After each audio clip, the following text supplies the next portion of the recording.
et bienvenue à l'émission À cœur ouvert. Je tiens à remercier chaque personne, chacun d'entre vous de votre fidélité et merci pour vos commentaires, vos feedbacks. Merci de nous suivre et merci de partager nos vidéos de la manière dont vous êtes en train de le faire présentement. Que Dieu vous bénisse. J'ai le plaisir aujourd'hui d'avoir sur notre plateau une amie à moi, une grande sœur, une amie de très longue date. Ça fait tellement longtemps que je me demande des fois est-ce qu'on est encore des amis ou bien on est passé à une autre étape. En tout cas, je vous présente, elle est là, elle s'appelle Anne-Marie Bassambombo et je vais la laisser se présenter un peu plus avec plus de détails et plus de son charme.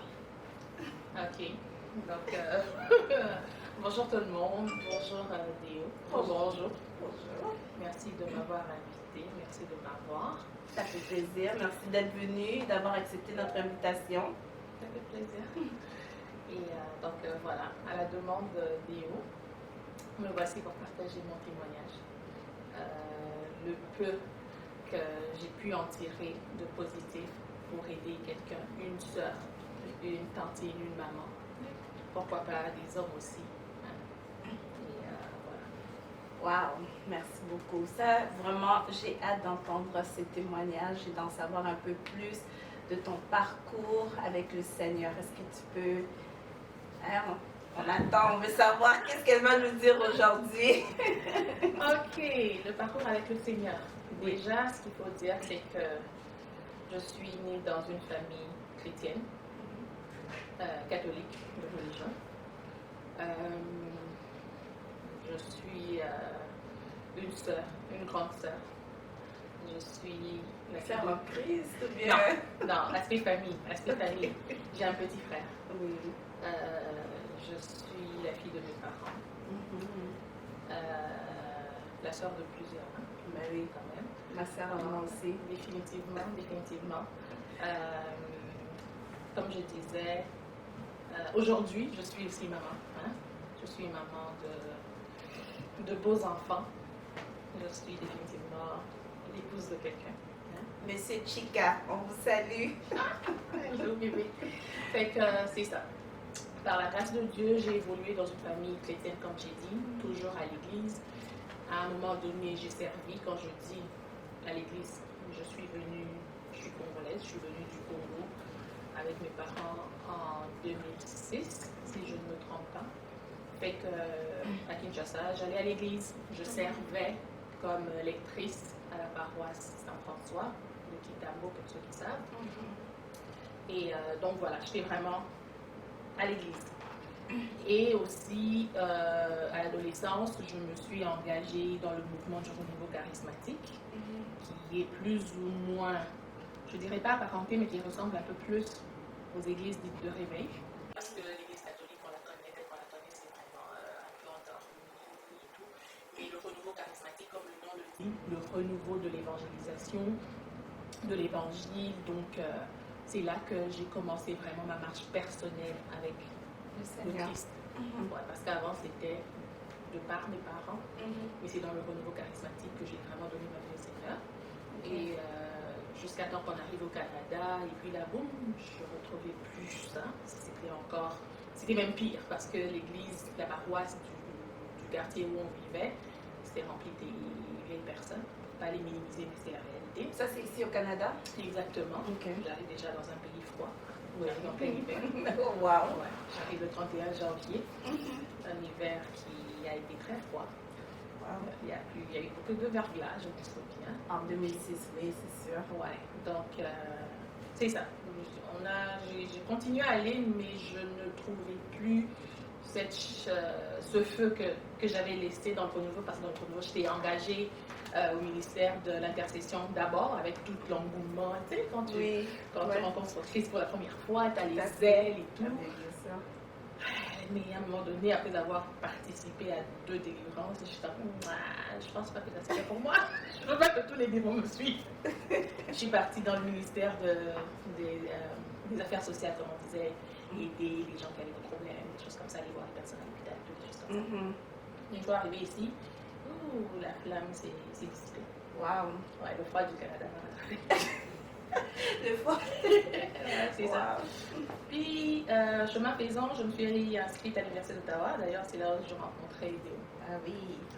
Et puis, voilà. Et la vie de jeune adulte, hein, nouvellement arrivé au Canada. On est arrivé au Canada, we made it, right? Exactement. Moi, l'enfant du pays, l'enfant de l'Europe. Hein. Voilà, poto solo. Ouais, Voilà. Donc, à l'université, chemin faisant, je rencontre quelqu'un, donc du coup je m'engage dans une relation, dans une voie qui, à mes yeux à l'époque, faisait mon affaire. ah ben oui.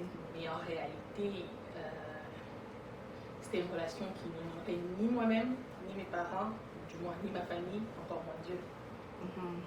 Mais il s'avère que c'était ma réalité de l'époque. Ouais. Alors, une fois dedans, je suis quand même de nature très optimiste. Même lorsque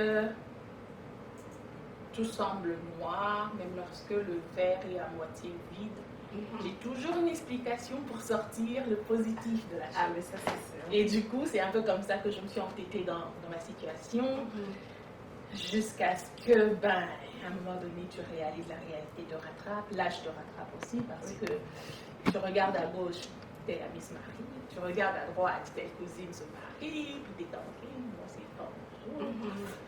Et finalement, la jeunesse se dissipe aussi, on commence à prendre de la maturité, pour ne pas dire de l'âge, mais on prend de la maturité, on réalise au fait que, du moins je réalise ou j'ai réalisé que c'était pas pour moi. Ouais. Et qu'il était temps d'arrêter. Qu'est-ce qui t'a fait réaliser donc est-ce que c'est parce que ça n'allait plus dans la relation ou il y a une réalité auquel tu as fait face et tu t'es dit que c'est le temps de me retirer? Je dirais de ce que moi je voyais, c'était que j'ai réalisé que la relation ne m'emmenait pas Vers ton objectif. vers mon objectif de vie. Ça ne cadrait pas avec mes principes. Je me disais que, ok, pour un certain temps, ça faisait mon affaire. Ouais, j'étais jeune, ouais, c'était des sorties en boîte, tout ce qu'on voulait, des voyages. Mais à un moment donné, tu sais, tu regardes, ok, qu'est-ce que je veux de ma vie? Oui. Est-ce que cette relation me donne ou me donnera? La manière dont je la vois aller, est-ce que déjà elle avance? Chose qui n'était pas le cas. C'était un peu le tourniquet. Est-ce que j'aurai ce que je veux? Certainement, on peut dire, ouais, le mariage, mais le mariage n'est pas une finalité en soi. Le mariage est une étape de la vie, mais est-ce que ça me l'apportera? À un moment donné, je me suis dit non, je suis tombée à la réalité, mais aujourd'hui, je peux le dire avec conviction que spirituellement parlant, les prières des parents fonctionnent. Ah oui. Parce que c'est une relation, non seulement qui n'honorait pas mes parents, qui n'honorait pas ma famille, mais aussi une relation pour laquelle ils étaient contre. Oui. Et connaissant mes parents, c'est des personnes, certes catholiques, mais qui sont très fervents dans la prière. Bien sûr. Et je pense que les prières de mes parents, surtout de ma mère, à un moment donné, ça fonctionne. Ah oui. Fait que c'est aller vraiment me tirer parce que à un moment donné, j'arrive, je me dis, ok, c'est fini. Ça me donne plus rien, j'arrête. Mais tu sens une force en toi qui... Tu sais que c'est pas bon. Un peu ce que Paul dit. Ce que je veux faire, je ne le fais pas. Ce que je ne veux pas faire, je le fais. Et que c'est cette lutte intérieure entre le bien et le mal. Le mal, oui. Dieu connaissant ta destinée, parce que c'est le potier de nos vies. Avant même que nous puissions naître, il a littéralement dessiné notre destinée. Il sait pourquoi il nous a amenés, avant même que ce qu'il dit dans le livre de Jérémie, avant même que tu ne sois formé dans le sein de ta mère, je te connaissais. Je t'avais établi. Donc, il savait qu'à un moment donné, c'était l'heure d'arrêter. Oui. Et comme une amie à moi dit souvent, ce que tu ne veux pas apprendre dans le calme, tu l'apprendras dans les larmes. Ah oui. Et tu peux être contre les gens peuvent être contre toi, mais lorsque c'est Dieu lui-même qui à un moment donné s'impose, il orchestre des situations très dures parfois pour te faire réaliser qu'il est en train. Et pour toi, quel était ce... je pourrais poser la question de savoir... J'aimerais poser la question de savoir quel était, comme on dit, le point culminant de ce tourbillon de relations dans lequel tu t'étais retrouvée. Le point culminant était que, au moment où je me suis dit, ouais, c'est fini, et que réellement c'était fini dans ma tête, Oui. dans mon esprit, dans mon âme, mon être tout entier, c'était fini. Je me retrouve enceinte. Oh. Ouais. Je dis, c'est fini. Ben, vraiment, c'était fini. Je ne voyais plus la personne, et puis voilà. Je me retrouve enceinte. Puis là, il y a des idées qui te viennent. Est-ce que tu avortes? Parce que bon, c'est fini, tu veux walk, avec la personne, walk away clean et tout. Ça, bien sûr. Est-ce que tu regardes maintenant tes parents, tu te dis, ok, tu leur as donné une certaine lueur d'espoir parce que tu n'es plus dans ceux qui ne voulaient pas, tu veux maintenant refaire ta vie de manière propre, de manière honorable et tout, mais voilà quelque chose qui va te... C'est comme un bagage que tu vas tirer. Ah oui, c'est ça. Mais ce qui est sûr, c'est que par principe, j'ai dit non. Non, j'en ai déjà commis un péché. Oui. Je ne vais pas en rajouter quoi. Par-dessus. Et si Dieu l'a permis, parce que des fois, on s'attarde à juger et non seulement critiquer, la critique est bonne, parce que moi-même, il m'arrive de critiquer. Mais juger, c'est lorsqu'on apporte la condamnation et on se dit non, c'est fini pour la personne. Et en ce moment-là, il y avait une parole qui me venait constamment à l'esprit, à savoir que les enfants sont une bénédiction de l'Éternel. Oui. Et cette parole n'a jamais dit que les enfants nés dans un contexte de mariage. La parole ne me spécifie pas le contexte, mais cette parole qui me revenait à chaque fois, c'était que les enfants sont une bénédiction de l'Éternel. Et ce que je sais, c'est que les bénédictions de l'Éternel ne s'accompagnent pas de chagrin. Et c'est ce qui me... C'était comme mon leitmotiv. Ouais. Et j'étais comme, ok, advienne que pourra, je vais l'avoir. Je vais pour checker et tout. Ok, c'est pas un heartbeat, il y en a deux. Wow. Ouais. Là, c'est des jumeaux. Puis j'étais comme, double. Il y a de mon malheur né, parce que dans notre culture, en Afrique ou spécifiquement au Congo et tout, c'est sûr que les jumeaux, c'est une grande bénédiction, ça vient avec la joie, on célèbre et tout. J'étais comme, ok, peut-être que ça va permettre à mes parents de plus me pardonner un peu. Hein? Puis voilà. Et là, je me décide, ok, j'arrête tout ce tourbillon d'émotions, de questionnements, de culpabilité et tout. Je vais profiter du moment présent. Oui. Et pendant que je me conditionne à me réjouir quand même dans cette situation qui n'était pas forcément l'idéal. Les problèmes commençaient. C'est là que j'ai dit, des fois on donne beaucoup de crédit au diable, parce que là on s'est dit, je me suis dit c'est le diable maintenant qui m'attaque. Parce que la grossesse, ça n'a pas été des plus fluides. Oui. Ouais, ça a été assez montagne russe. J'allais à l'hôpital toutes les semaines. Les jeudis, c'était mon jour d'hôpital. Wow. Parce que ici, grossesse jumeau, c'est high risk directement. Oui. Et comme par malheur ou par bonheur, je ne saurais le dire, les médecins qui m'étaient assignés, c'était des alarmistes à outrance. Chaque rendez-vous avait son lot de problèmes, son lot de mauvaises nouvelles. Donc, il trouvait toujours un problème, il trouvait toujours quelque chose. Il y avait toujours quelque chose, wow. juste à temps. Elle disait souvent, d'ailleurs, tu aurais des prématurés. Parce qu'à cette allure-là que ta grossesse va, ça va être des prématurés. Et là, j'en profite pour glisser un mot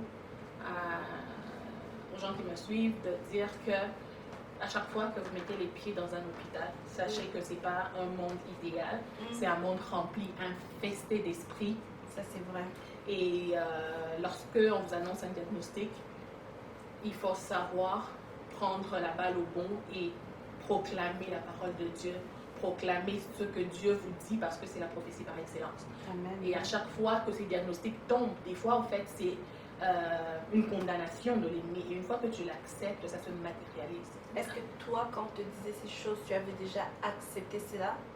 dans le sens où tu t'es mis déjà en esprit que oh, j'aurai des enfants prématurés? Ouais, honnêtement, à ce stade-là de ma vie, durant cette période-là, j'étais vraiment l'ombre de moi-même. Même ma marche avec Dieu, honnêtement, ouais, je savais que j'étais chrétienne, mais tout ce qui m'importait, c'était ma grossesse, mes enfants. Demain appartenait à Dieu, c'était le moment présent. Donc, du coup, non. Je m'y opposais pas. Aujourd'hui, c'est avec le recul que j'ai pu comprendre certaines choses et que je l'applique aujourd'hui, mais à l'époque, non. Wow, ok. Ouais. Fait que, pour couper, du moins faire la longue histoire courte, à 26 semaines et 5 jours, mes jumeaux arrivent. Wow, ça c'est très tôt. Ok, oui. Pour ceux qui ne connaissent pas les semaines, 26 semaines, c'est 6 mois exactement. 6 mois. Et ouais, c'est exactement 6 mois. Ouais. Fait que là, c'est le NICU à Chio. Ouais. Un est à Chio, l'autre est à l'hôpital général. Après une césarienne, je fais les montées et descentes. Wow. Au bout de 26 jours, un décès. Ouais. 26 jours de vie. De vie, ouais. Et pendant ce temps-là, l'autre vient de subir une grosse opération. Vous imaginez des bébés qui ont des écureuils comme ça. Hein? Vraiment petits. Ouais. Wow. Et c'est là maintenant que j'ai expérimenté la grandeur de Dieu. Parce que lorsque tu es vraiment dans... Tu touches le fond, tu penses que tu as touché le fond. Non, il y a encore de l'espace pour aller plus bas. Fait que là, je me dis, ok, Seigneur, j'ai laissé quelque chose pour toi. Parce que moi, je m'y plaisais encore. Je pouvais encore tirer encore ma ficelle, mais j'ai laissé quelque chose pour toi, pour t'honorer. Qu'est-ce que tu es en train de me faire? Wow. Et à NICU, dans le NICU là, de Chio, il y a dans les petites chambres, les soins intensifs, et les petites chambrettes, là, il y a toujours une espèce de petit tableau blanc où les parents peuvent écrire des pensées ou quoi que ce soit. Et un jour, pendant que je pleurais, il y a un passage du livre de Job qui m'est venu à l'esprit et je l'ai écrit dessus. C'était mon Rédempteur se lèvera le dernier. Et c'était rendu mon chant quotidien. À chaque fois quand et c'était pas simple, hein, parce que l'autre quand il est resté, il est resté dans le coma pendant une semaine, et c'était des réunions avec les médecins, tu sais, c'est intimidant. Hein, dans le coma après sa naissance ou non, après la mort de son jumeau. Après la mort de son jumeau, il est entré dans le coma. Oui, parce qu'il a subi une grosse opération au niveau des intestins et c'est là qu'on pense que le cerveau et le cœur sont plus importants. Il n'y a aucun organe dans notre corps qui est plus important que l'autre. C'est ce jour-là que je l'ai appris que les intestins sont d'une grande importance que... Ouais, wow. C'est ça. Est-ce que son frère a été décédé par rapport au problème d'intestin aussi? C'est la même chose. La même chose. C'est les identiques, fait que les jumeaux identiques, c'est quasiment la même personne dédoublée. Wow. Ouais, fait que c'est la même chose, mais l'autre c'était tellement nécrosé qu'on n'a pas pu charcuter. Le chirurgien était comme je ne peux pas charcuter. Alors on laisse partir, mais l'autre on peut faire quelque chose, on va essayer de sauver. Fait que une petite créature de même qui passe 4 heures, non, c'était 5 heures à peu près d'opération. Ouais, c'était quelque chose. Mais finalement il ressort de là avec un super beau sourire, lui qui n'avait jamais souri depuis qu'il était venu au monde. Wow. Il sourit, fait que c'était un signe peut-être. Mais tout le long, pendant qu'il était dans la salle d'opération, j'avais cette paix. Il y avait ma mère qui était avec moi, avec qui pleurait, qui était dans tous ses états. Puis je ne voulais pas la regarder parce que je me disais en moi, mais qu'est-ce que cette pauvre femme a fait pour subir ça? Mais en même temps, il y avait une paix en moi parce que je disais au Seigneur, tu te lèveras le dernier pour moi. Mais n'attends pas trop la dernière minute parce que je sais un peu trop pour moi. Parce qu'en même temps que l'autre est en train de se faire opérer, en même temps, les travailleurs sociaux, on connaît un peu dans les hôpitaux ici, me font signer je signais sans lire. On amène, tu signes, on amène, tu signes, on amène, tu signes. Les préparatifs des funérailles de l'autre, tu sais même pas c'est quoi, tu signes, j'étais assise à même le sol. Mais en même temps, c'était comme si c'était une présence qui m'enveloppait. En ce moment-là, je ne pouvais pas expliquer c'est quoi aujourd'hui. Je sais que c'est la présence de Dieu parce que je suis convaincue que lorsqu'on ne sent pas Dieu, lorsqu'on traverse la vallée de l'ombre de la mort, on se dit, Dieu, pourquoi? Dieu, tu es où? Dieu, tu m'as abandonné. C'est en ce moment-là même que Dieu te porte. Tu ne le sens pas parce qu'il te porte. Mais oui. Fait qu'en ce moment-là, c'était ça. Ça me revenait à l'esprit constamment qu'il est là. Il ne m'abandonne pas. Il ne me délaissera jamais. Et c'était juste au fait, il me permettait, c'était comme un privilège. Aujourd'hui, je le dis, hier, je ne pouvais pas, aujourd'hui, je le dis avec conviction. C'était un privilège parce que aujourd'hui, je suis capable d'en parler. Oui. Un peu comme une histoire, mais avec crédibilité parce que je l'ai vécu. Oui. Mais auparavant, c'était pas le cas du tout. Auparavant, tu ne pouvais même pas regarder des images. Je pensais même pas qu'un jour je sourirais après. Waouh. Ouais, parce que c'est tellement que c'était dur. L'autre sort, il est dans le coma, les médecins arrivent, les spécialistes qui te parlent du charabia et tout. C'est mieux qu'on le débranche, c'est mieux qu'on le débranche. J'étais comme non. J'ai dit à mon Seigneur, si cet enfant sort de cette salle d'opération vivant, cet enfant va m'enterrer. Parce que cet enfant vivra dans ses vieux jours. Il ne mourra pas. Amen. Amen. S'il sort, ou sinon, Seigneur, si c'est ton plan de le prendre, Oui. prends-le le même jour que je les enterre en même temps. Wow. Et que je passe à autre chose. Comme on dit, la vie et la mort sont au pouvoir de la langue.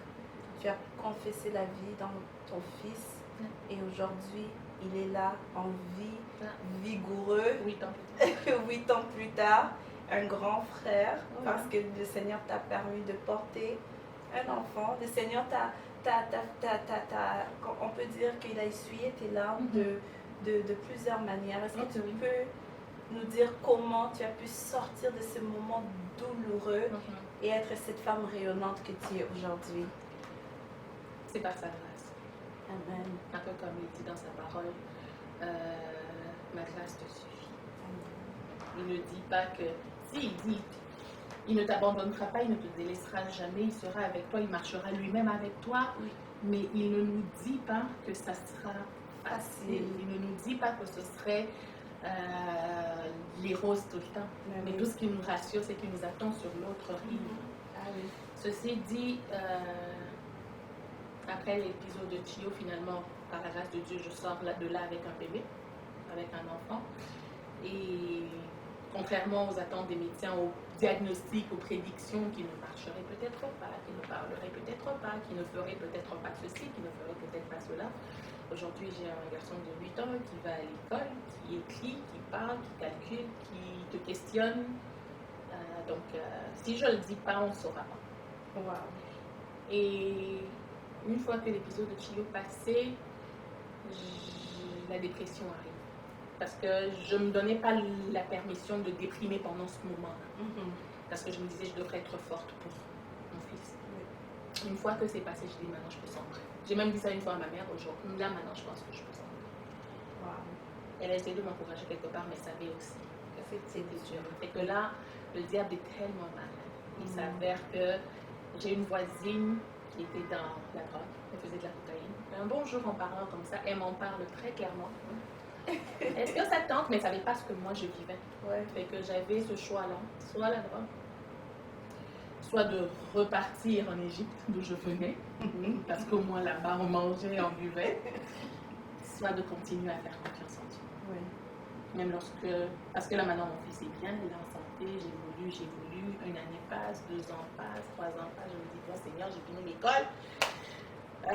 J'ai même fait un deuxième programme juste parce que, bon, essayer de combler mon temps. De te distraire un peu. Exactement. Oui. Et à un moment donné, j'étais comme, ok, Seigneur, je pense que j'ai laissé l'autre parce que je me suis dit,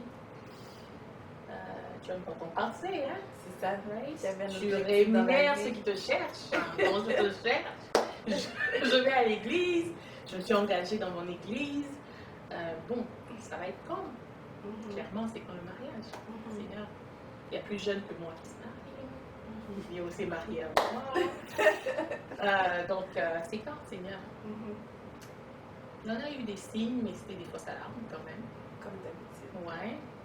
Mais à un moment donné, je suis arrivée à un point où je me suis dit, tu sais quoi, Seigneur, si tu m'as permis quand même d'étudier, d'avoir mes titres académiques, c'est que tu veux que je sois une femme indépendante, j'ai un enfant. Oui. Fait que je vais y aller professionnel. Le jour où le mariage viendra, il viendra. Ah oui. Je me suis conditionnée comme ça, ce qu'une femme peut faire, un homme peut faire. Donc, je vais travailler, je me suis engagée. Mariage, j'ai relégué au second plan parce que sinon je ne voulais pas non plus claquer. Donc on peut dire que là, tu le voulais tellement qu'à un certain moment, tu as dit, ok, je mets ça de côté, quand ça viendra, ça viendra. Ouais. C'était rendu. Et en ce moment-là, quand tu fais comme ça, C'est comme des mouches qui Ah arrivent. oui. Ah, j'ai mon oncle, j'ai mon frère, j'ai le voisin du village.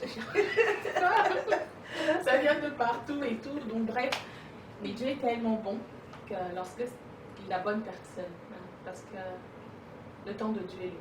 Ah oui. Ça prend le temps que ça prend, mais lorsque le temps de Dieu sonne, il sonne. Oui, et ça. Fait que 7 ans après mes larmes, 7 ans. Dieu a essuyé mes larmes. Wow. Ouais. Les larmes de Chio, Dieu les a remplacées. C'était toujours des larmes, mais c'est des larmes de joie. Oui. Fait qu'un peu comme ce que je dirais à toute femme qui me suit ou qui se retrouverait dans une situation plus ou moins similaire à la mienne, change ta position et Dieu changera ta situation. C'est ce que j'ai fait. Amen. Dieu m'a rémunérée avec un bon mari, Ah oui. un super beau mariage. Oui. Un an plus tard, un autre bébé. Fait que là, Wow. je peux sourire. Et cette fois-ci, c'est un sourire, pas de façade. Un C'est sourire vraiment la qui ne chose cache qui pas de chagrin. Parce que souvent, c'est ça le problème, c'est qu'on regarde l'extérieur, on envie la personne de l'extérieur, on dit qu'elle vit la belle vie. Moi, je me rappelle, dans notre jeunesse, j'étais tout le temps, mais Anne-Marie est bien, on l'amène ici, elle fait ceci, elle fait cela. Donc, tu vois, c'est comme, je t'envie, mais toi aussi, de ton côté aussi, tu regardes, tu as ton propre chagrin, tu as tes propres fardeaux qu'on ne connaissait même pas et qu'on ne pouvait même pas imaginer. Et j'aime beaucoup ce que tu as dit, change ta position et Dieu changera ta situation. C'est quelque chose de très important. Et j'aimerais qu'on puisse conclure en disant à nos auditeurs que le Seigneur est capable de transformer ta vie. Ce n'est pas parce que tu vis des moments difficiles, ce n'est pas parce que tu vis, comme on dit, vraiment tu es dans le plus bas des bas que tu ne peux pas te relever. Tout est question de ta position dans laquelle tu te retrouves. Parce que souvent, nous sommes dans une position où on s'entête. Exactement. Tu t'étais entêté. Oui, pour beaucoup. Exactement. Mais lorsque tu as décidé de lâcher prise et de faire confiance à Dieu, voilà que tu te retrouves aujourd'hui, 7 ans plus tard, après tout le chagrin, après toutes les larmes, mariée, heureuse, et tu continues à faire grandir ta famille et tu continues à servir le Seigneur et le Seigneur te couronne. Et aujourd'hui tu as cette couronne, on dirait la couronne de joie, mais il y a encore plusieurs autres couronnes qui sont à venir. La vie ne s'arrête pas au mariage. Ah non.